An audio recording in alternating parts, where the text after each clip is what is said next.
Round one. Fight.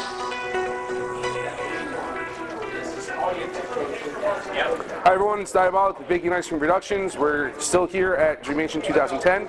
I'm here with Michael. Michael happened to run the thing I was trying to promote for him as best I could, basically by yelling at people, which that's what I'm good at, which is a zombie Boffer LARP.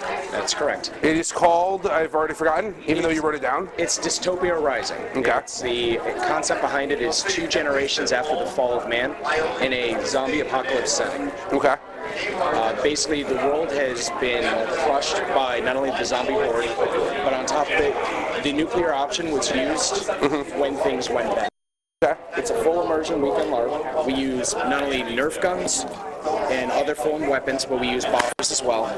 And unlike a lot of other Boffer LARPs, we go through and we actually use things like music, electronics, setting things, a lot of things you would see in movies. Okay. To go and make a really immersive environment. Really, we want to just scare the hell out of you. And I hear there are giant wrenches.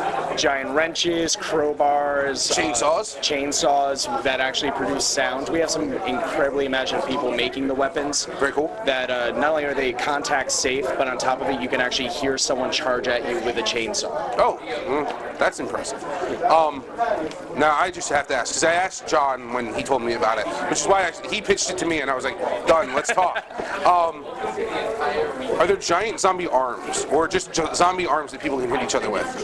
You can actually find weapons, which does include severed limbs, body parts, things of that nature.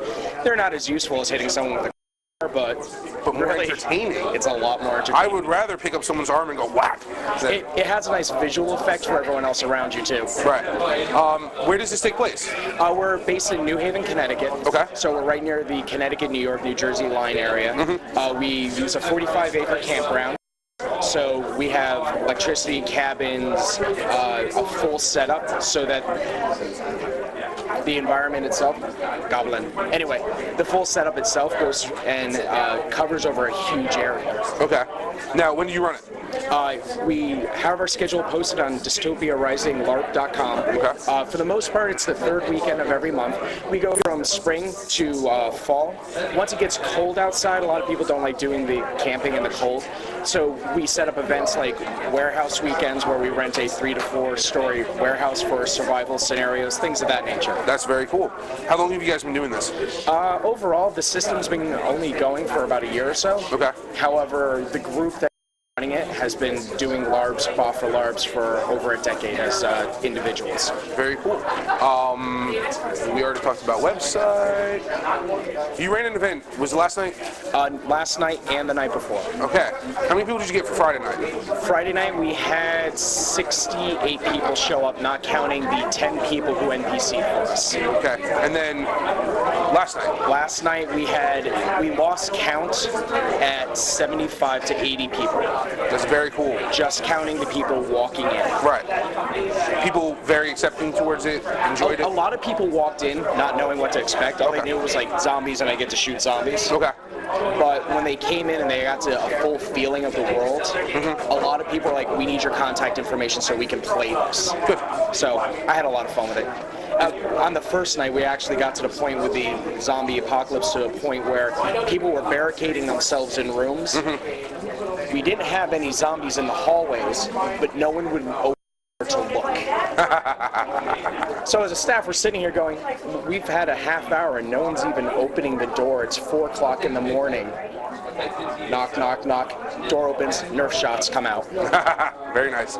Is this your first Dreamation? This is my first Dreamation, okay. yes. Have you done any other double exposure events? Not double exposure, no. However, okay. we have been talking to them about being at the next con as well. Okay. And, I think it's July, right? Yes, DexCon. Yep. So, what was your overall feeling on it, being this your first time? I had a fantastic time at this event. We brought a lot of our players who just play in our game as well.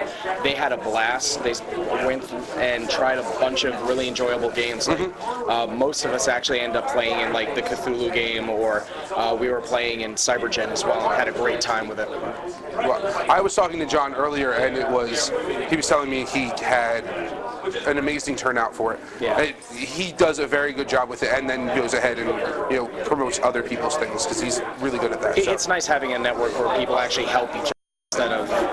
We were just recently talking about that.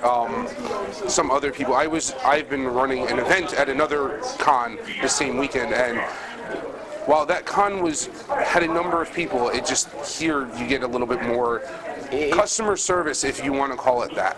It's a little bit more than customer service. It actually feels like friends, even though you just meet them for the first time, which was nice. Avi and Kate are amazing. They're always, right, you need something, they're going to find someone to help you.